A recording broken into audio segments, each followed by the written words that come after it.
परम पूज्य गुरुदेव प्रज्ञा पुरुष आचार्य भगवंत श्रीमद् जिन कांति सागर सूरीश्वर जी महाराज साहब के श्री चरणों में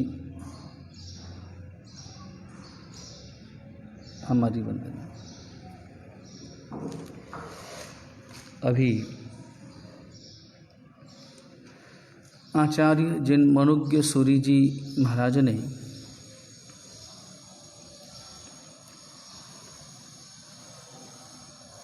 अपने जीवन के उत्थान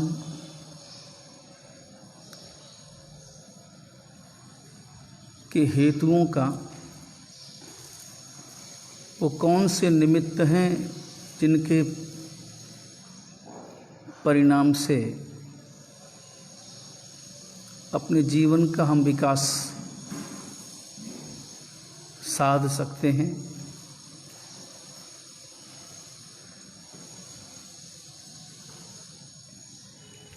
समर्पण शब्द बड़ा अनूठा है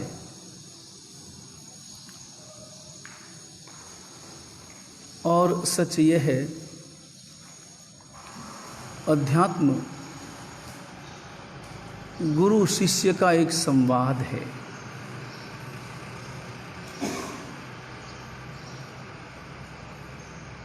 केवल बोलना संवाद नहीं है, संवाद में बोलना और सुनना दोनों होता है।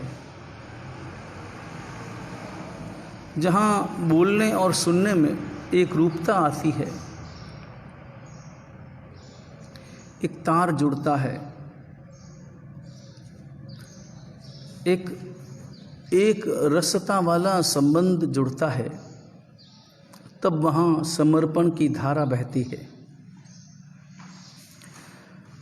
समर्पण दो को एक करता है।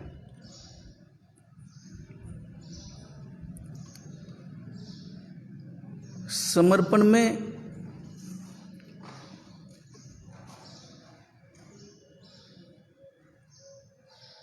संपूर्ण ऊर्जा का ट्रांसफर है। समर्पण का अर्थ यही होता है कि जिसमें गुरु भगवंत अपनी समस्त ऊर्जा, अपने सारे अनुभव शिष्य में समाहित कर लेते हैं। मगर ऐसा तभी संभव हो, ऐसा तभी संभव होता है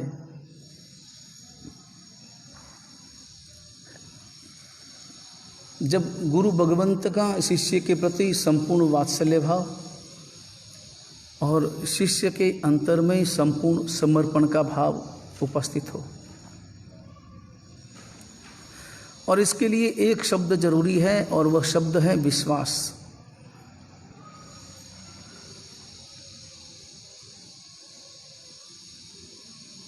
विश्वास हो वहीं पर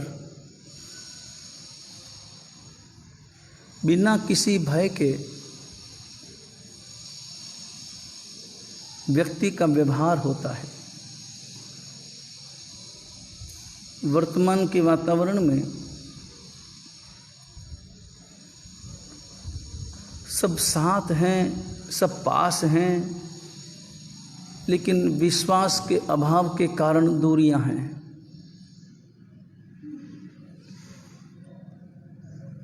चाहे गृहस्थ जीवन हो और चाहे श्रमण जीवन,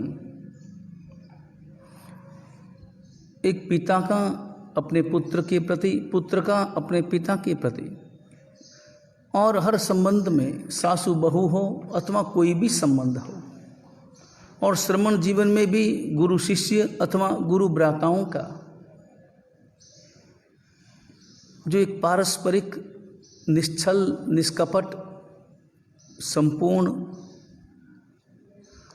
भय रहित जो एक विश्वास होना चाहिए। और विश्वास तभी होता है जब परस्पर हित चिंता हृदय में रहती है। हित चिंता में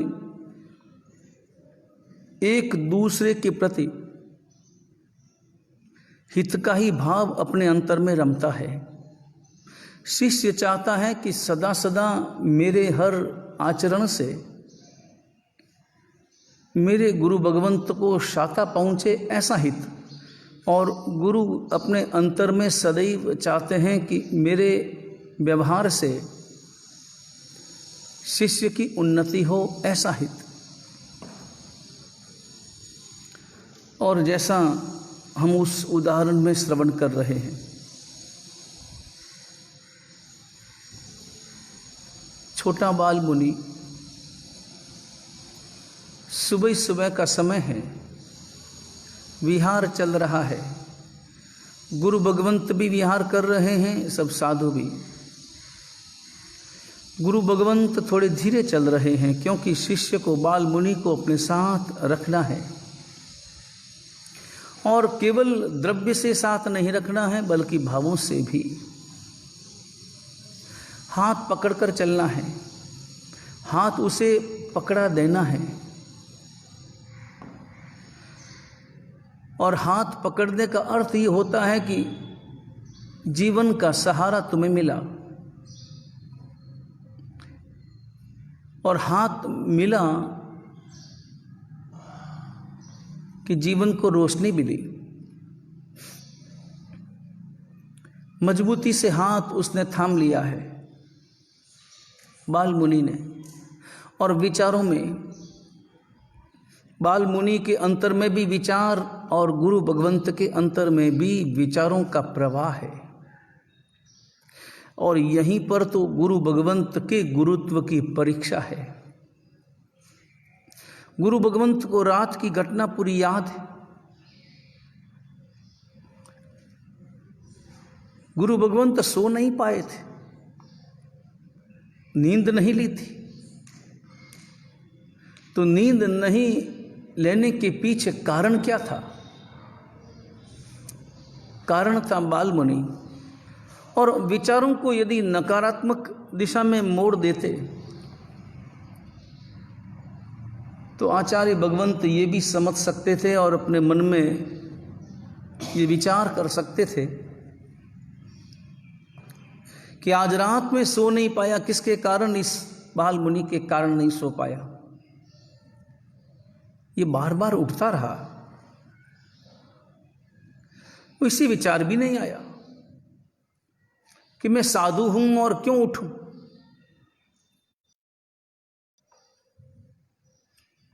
ये विचार गुरु भगवंत के हृदय में नहीं आए, बल्कि नींद नहीं लेने के कारण प्रसन्नता थी।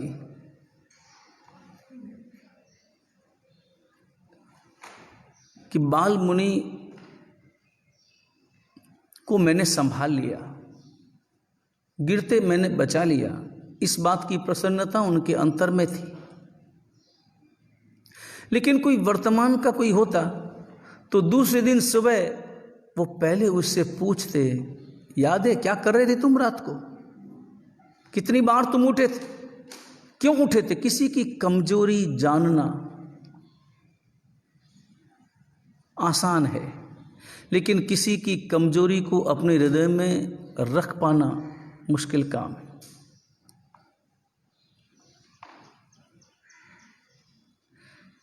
किसी की अच्छाई जानना आसान, लेकिन किसी की अच्छाई को जानने के बाद उसे प्रकट करना बड़ा मुश्किल है। कमजोरी और अच्छाई में यही तो अंतर है। अच्छाई को प्रकट करने में जिह्वा नहीं चल पाती, लेकिन कमजोरी को छिपा पाने में बड़ी समस्याएं होती।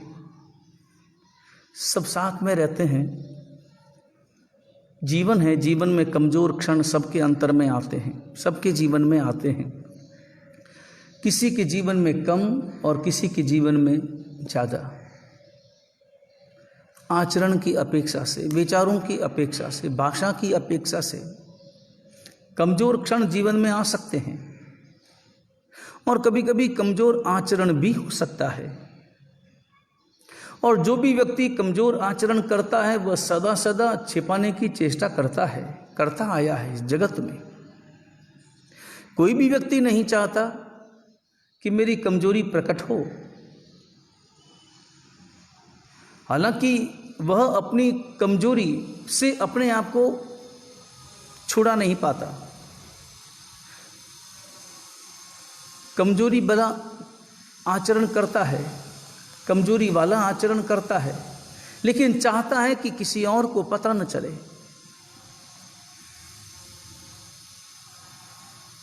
लेकिन किसी दूसरों की कमजोरी अगर पता लग जाए और जिसमें हम सब साथ हों, दो प्रकार के व्यक्ति, एक अपने एक पराये, किसकी कमजोरी हम ज़्यादा प्रकट करने में आनंद का अनुभव करते हैं, अपनों की या परायों की? कभी कभी गंभीरता से विचार करना, परायों की कमजोरी से हमें कोई लेना देना नहीं होता। अन्यत्र क्या होता है वो जाने, उनके काम जाने।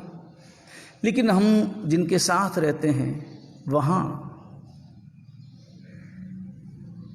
उनकी कमजोरी को छिपा पाना बड़ा मुश्किल होता है, और तब तो और भी मुश्किल हो जाता है जब साथ रहने पर भी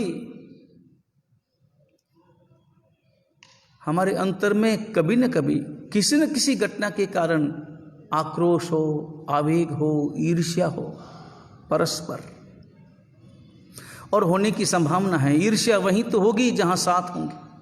जो साथ ही नहीं रहते हों वहां ईर्ष्या कहां से आएगी? साथ रहते हैं वहीं तो आक्रोश होगा। जो कभी साथ ही नहीं रहते हैं उनके साथ में हमारा आक्रोश भरा व्यवहार भी कहां होगा? साथ कैसे रहना, ये अपने आप में बहुत बड़ा विज्ञान है।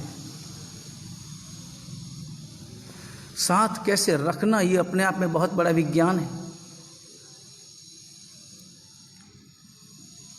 द्रव्य से साथ रहना बहुत आसान है, लेकिन मिलजुल कर और एक होकर साथ रह पाना, उसके लिए बलिदान देना होता है, अपने मन का भी, अपने विचारों का भी, अपने भावों का भी।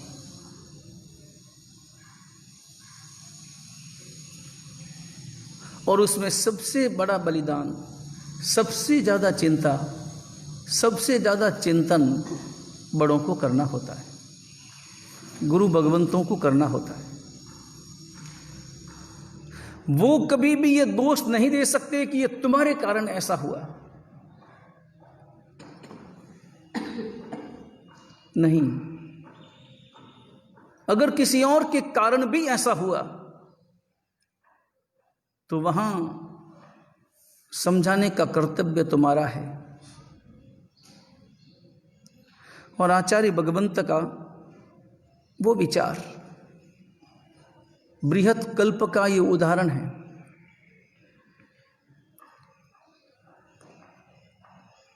कमजोरी जान ली, अपने बाल मुनि की कमजोरी जान ली। शिष्य तो मेरा है ना। एक अपनत्व भाव जो होना चाहिए, राग भाव नहीं, अपनत्व भाव। राग में दोष नजर नहीं आते और अपनत्व में दोषों का शुद्धिकरण होता है। जहां राग हो वहां दोष ही नहीं दिखाई देता, लेकिन जहां अपनत्व हो वहां दोष दिखाई तो देता है, मगर दोष को दूर करने की चेष्टा है, लेकिन दोष के प्रचार की भावना रत्ती भर भी नहीं। 3 शब्द समझ लें, राग, अपनत्व और परायापन। अपनापन, परायापन और राग। एक व्यक्ति दोष लगा रहा है, उसके प्रति जिसका राग है वो उसे दोष मानता ही नहीं।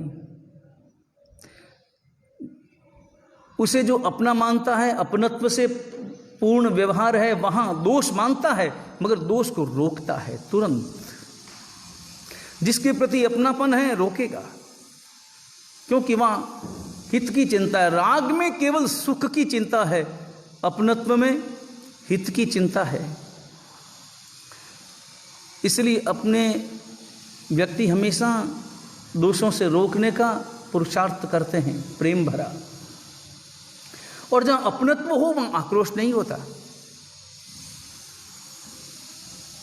किसी और को उसके दोषों के बारे में बताने जाओ और समझाने जाओ कि ये मत करो, अगर उसके हृदय में भी उतना ही अपनापन है तो उसके अंतर में कभी भी क्रोध पैदा नहीं होगा, आक्रोश पैदा नहीं होगा। अगर अपनेपन का अभाव है तो क्रोध पैदा होगा, आक्रोश होगा।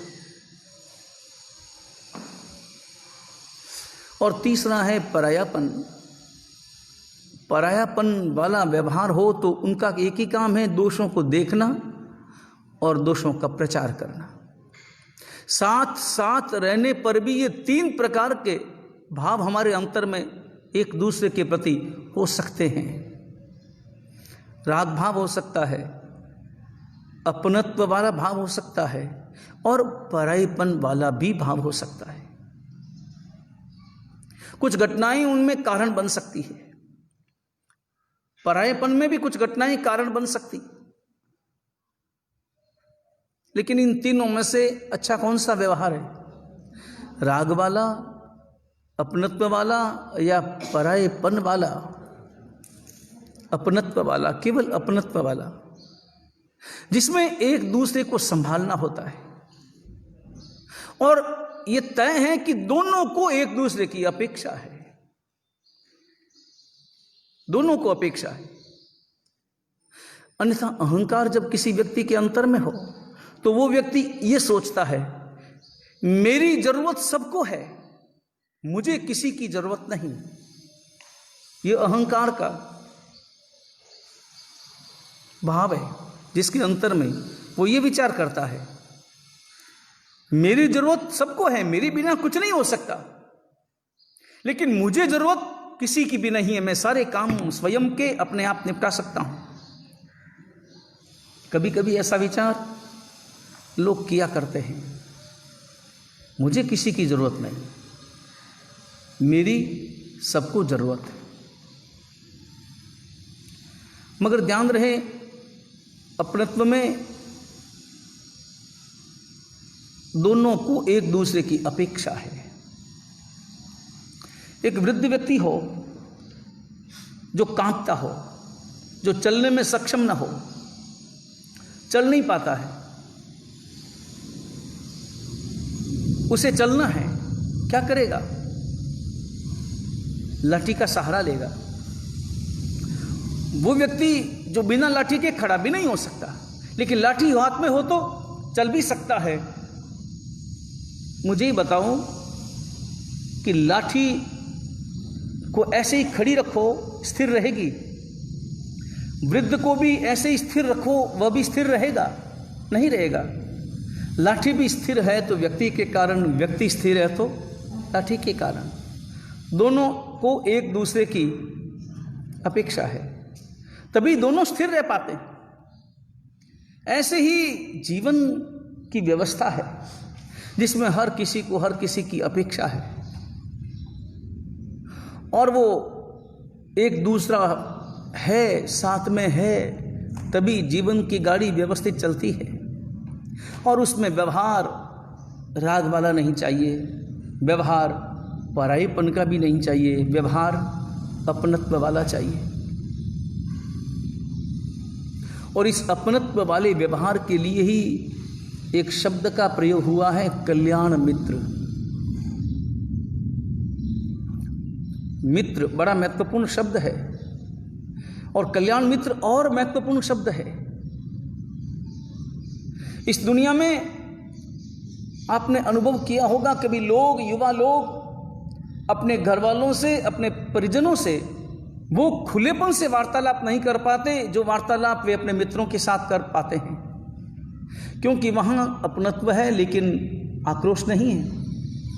वहाँ भाषा कभी ऊंची नीची भी होती है, कभी एक दूसरे को समझाने में, कभी भाषा में तलखी का भी प्रयोग होता है, मगर तब भी वहाँ आक्रोश पैदा नहीं होता, क्योंकि अपनत्व है।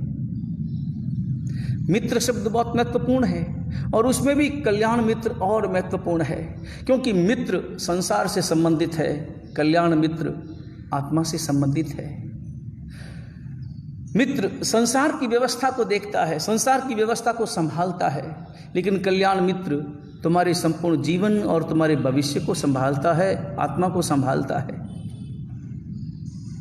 कल्याण मित्र बनो। और कल्याण मित्र बनाओ। कल्याण मित्र बनो भी और कल्याण मित्र बनाओ भी।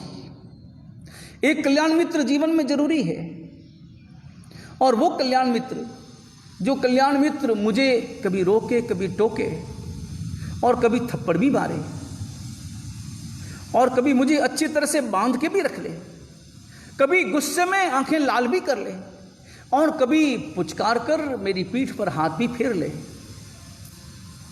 जिनके आगे मैं अपनी आंखों से आंसू बहा सकूं, जिनके आगे मैं अपनी पीड़ा को खुलकर व्यक्त कर सकूं, और जिनके आगे मैं अपनी कमजोरियां बता सकूं। अच्छाइयां मैं जिनको बता सकूं, ऐसे लोग हजारों हैं, लाखों हैं। सुनने वाला भले हो न हो, लेकिन जिनके सामने मैं स्वयं की अपनी कमजोरियों को प्रकट कर सकूं, और जो मेरी कमजोरियों को सुनकर उसका लाभ न उठाए, बल्कि मेरी कमजोरियों को दूर करने का मार्ग बताए। जीवन में ऐसा कल्याण मित्र चाहिए, और ये कल्याण मित्र केवल और केवल गुरु भगवंत हो सकते हैं। ये कल्याण मित्र मेरे अपने श्रद्धा के केंद्र हो सकते हैं, कभी छोटे भी, कभी बड़े भी। छोटा भी मेरा कल्याण मित्र हो सकता है, बड़ा भी मेरा कल्याण मित्र हो सकता है। कमजोरी का लाभ उठा पाना, कमजोरी को पचा पाना, कमजोरी से आंखें भी नहीं चुराना, लेकिन कमजोरी को प्रदर्शित नहीं करना। और जब साथ में रहते हैं तो अपने मारवाड़ी में कहावत है कि बर्तन जब साथ में रहते हैं तो आवाज आती है। तो आवाज आना सामान्य बात है, लेकिन उसके साथ साथ वो आवाज बड़ी आवाज का कारण न बने, छोटी आवाज बड़ी आवाज का कारण न बने, बल्कि छोटी आवाज भी बाद में हवा में विलीन हो जाए, समाप्त हो जाए। गुरु भगवंत के उस आचरण से वो सीख लेनी है कि बाल मुनि की सारी कमजोरी पता थी, क्योंकि कमजोरी को रोका भी उन्होंने ही था, और कमजोरी को रोकने में उन्होंने अपनी नींद गायब की थी, और उसमें आनंद का अनुभव था, जिम्मेदारी को निभाने का अनुभव था। लेकिन उस समय में तो जिम्मेदारी निभाई, अब तो कुछ भी नहीं था। अब तो वो कह सकते थे अपने सारे साधुओं को इकट्ठा करके, रात की खबर तुझे पता है, मैं रात जागता रहा, कभी कभी मैंने जिम्मेदारी निभाई, इसका भी तो प्रदर्शन करता हूं मैं। पता किसे लगेगा दूसरों को कि मैंने जिम्मेदारी कैसे निभाई। व्यक्ति कोई अच्छा काम करे तो अच्छा काम करने में उसे जितनी प्रसन्नता है, या अच्छा काम मैंने किया ऐसा दूसरों को बताने में, और बताने के बाद में उनके द्वारा प्रशंसा सुनने में ज्यादा प्रसन्नता है। प्रसन्नता किस में ज्यादा है? अच्छा काम करने में या अच्छे काम की प्रशंसा सुनने में? मगर अच्छे काम की प्रशंसा सुनूंगा तो तभी जब मैं बताऊंगा। अगर एकांत में हुआ है, अगर सब लोगों के बीच में हुआ है तो कोई बात नहीं, तो पता है, तो अनुमोदना आसानी से हो जाती। मगर एकांत में हुआ है, तब मैं अपने अच्छे काम को छिपा पाना मुश्किल काम। खुद के अच्छे काम को छिपाना और दूसरों की कमजोरियों को छिपाना, दोनों ही बहुत मुश्किल है। मगर ये दोनों ही बातें व्यक्ति को कल्याण मित्र बनाती हैं। मैं बार बार बोलता हूँ, बार बार कहता हूँ, मेरे द्वारा कोई अच्छा काम हुआ हो ना, तो जब तक मैं उसे 100 बार न कह दूं तब तक मुझे मजा नहीं आता, और तब भी ऐसा ही लगता है कि मैंने कहा मैंने पूरी बात कहाँ की, थोड़ी थोड़ी की। यहां आचार्य भगवंत की जिम्मेदारी उन्होंने निभाई, और कितनी प्रसन्नता से निभाई और कितनी सहजता से निभाई, मगर उसका प्रदर्शन नहीं। बाकी सारे साधुओं को एकत्र करके ऐसा नहीं कहा, एकांत में भी नहीं कहा कि रात में जागा था, बाल मुनि उठा था। उन्होंने ऐसे भी घुमा करके नहीं कहा कि कोई एक साधु उठा था, ऐसा भी नहीं। कभी कभी आदमी मोह में बात करता है, नाम नहीं प्रकट करता, मगर अपनी अच्छाई बताने के लिए किसी और की कमजोरी को तो वो छिपा लेता है व्यक्तिगत, लेकिन किसी दूसरे का नाम नहीं लेकर केवल यूं ही जनरल बात करके अपनी अच्छाई को प्रकट करने का भाव रखता है। आचार्य भगवंती उस सद्गुण को अपने अंतर में उतारना है, और अगर गहराई से यह गुण अपने अंतर में उतरे तो वो जो परस्पर प्रेम की जो गंगा बहेगी और जो एकत्व भाव होगा, वह एकत्व भाव की सरिता में सारे दोष पल भर में बह जाते हैं। क्या सोचा आचार्य भगवंत ने और क्या सोच रहे बाल मुनि, उनके विचारों का विश्लेषण कल करेंगे। लेकिन अमर कुमार और सूर्य सुंदरी को भी देखना है। 2-3 दिन हो गए,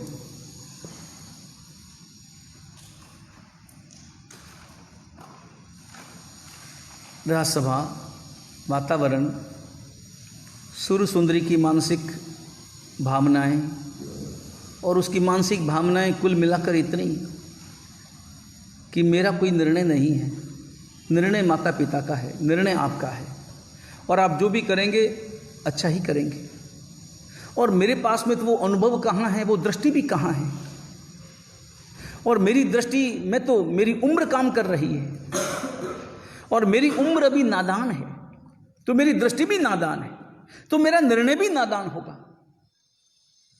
जबकि मेरे माता पिता आप अनुभवी हैं, आप न मालूम कितने अनुभवों से गुजरे हैं, आपने ये बाल धूप में सफ़ेद नहीं किए हैं, आपने जिंदगी देखी, बचपन, युवा अवस्था और वर्तमान की ये प्रौढ़ अवस्था, और इतने अनुभव, इतने लोगों का अनुभव। इसलिए आप जो करेंगे और मेरे प्रति आपकी जो हित चिंता है, तो मेरी भलाई मैं अपनी जितनी समझ सकती हूं उससे कई गुना आप समझ सकते हैं, इसलिए निर्णय आपका है। और माता पिता प्रसन्न हुए उसके इस संवाद से, और बात ये चली कि क्यों नहीं अमर कुमार के साथ इसका विवाह किया जाए। वर्ण व्यवस्था में समस्या थी, क्योंकि एक क्षत्रिय जाति के थे और एक वैश्य जाति के थे, लेकिन यह संबंध भी अपने आप में गुणात्मक था, और इसलिए राज्यसभा में उपस्थित व्यक्तियों ने तो मुहर लगा दी। मगर पहले सेठ दनावा की तो अनुमति ली जाए, बाद में आगे चर्चा करें। और सेठ दनावत को बुलाया गया, पहुंचे, और दनावा सेठ को कहा गया राजा का यह प्रस्ताव। दनावा सेठ तो सुनकर के चौंक पड़े, एक राजकुमारी मेरे घर में। लेकिन सेठ दनावा ने भी सुर सुंदरी के गुण सौंदर्य को देखा था, केवल सुर सुंदरी के रूप को नहीं देखा था, रूप के साथ साथ उसके शील और उसके गुण और उसके आचरण और उसके चेहरे की सौम्यता, निर्दोषता, निश्चलता वो भी देखी थी। और दनावा सेठ ने कहा आपके प्रस्ताव को मैं स्वीकार करता हूं। अमर कुमार मेरी बात कभी नहीं टालेगा। और अमर कुमार को जब पता चला, अमर कुमार से पूछा गया, अमर कुमार ने कहा पिताजी यह निर्णय आपका है, मुझे तो केवल और केवल आंख बंद कर आपके निर्णय पर स्वीकृति की मुहर लगानी है।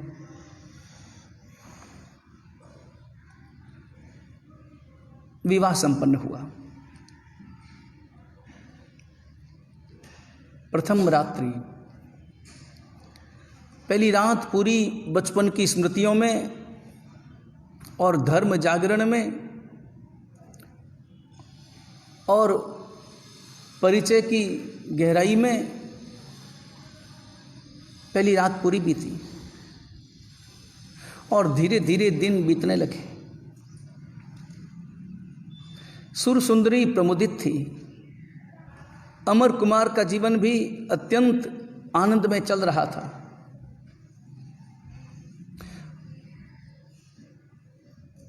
मुश्किल से 5 महीने बीते होंगे, 6 महीने बीते होंगे और एक घटना घटी। शाम का समय अमर कुमार घर आया। चेहरा थोड़ा सा उतरा हुआ। सुर सुंदरी ने पूछा हुआ क्या, और तब घटना की जानकारी मिली तो सुर सुंदरी का चेहरा भी उतर गया। घटना क्या थी वो सब कल। वीतराग परमात्मा की आज्ञा विरुद्ध कुछ भी कहा गया हो, मिच्छामि दुक्कडम। पचक खान उपवास वाले हाथ जोड़ें। सूर्य उगे अबड़तम बचखाई तिविम प्यारम असनम खाइम सानदान वसासन पाठ्यामणि गणम त्रगणम सब समय वतगण पणार पोर्षि सात पोर्षि बचकानदान वसासन पचन कालेनम दिशा मनु साहुनेनम सब समय वत्यगणं गोसिरई।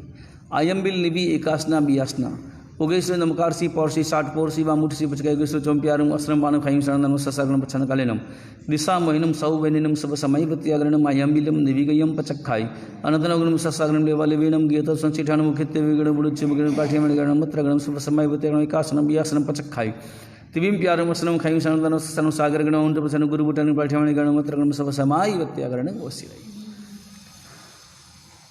चत्तारि मंगलम अरियंता मंगलम सिद्धा मंगलम साहु मंगलम केवली पन्नतोदम्मो मंगलम। चत्तारि लोगुत्तमा अरियंता लोगुत्तमा सिद्धा लोगुत्तमा साहु लोगुत्तमा केवली पन्नतोदम्मो लोगुत्तमो।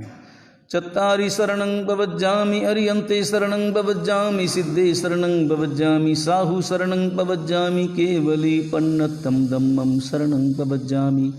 मंगलम भगवान वीरो मंगलम गौतम प्रभु मंगलम स्थूलिभद्राद्या जैन धर्मोस्तु मंगलम दासानुदासाइव सर्वदेवा। यदीयपादाब्जतले लुठन्ति मरुस्थले कल्पतरुसजीयात् युगप्रधानो जिनदत्तसूरि युगप्रधानो मणिधारी जिनचन्द्रसूरि युगप्रधानो जिनकुशलसूरि युगप्रधानो जिनचन्द्रसूरि गणनायक सुख सागर युग प्रभावक जिन कांति सूरी। सर्वमंगल मांगल्यम सर्व कल्याण कारणम प्रदानम सर्वधर्माणां जैनम जयति शासनम।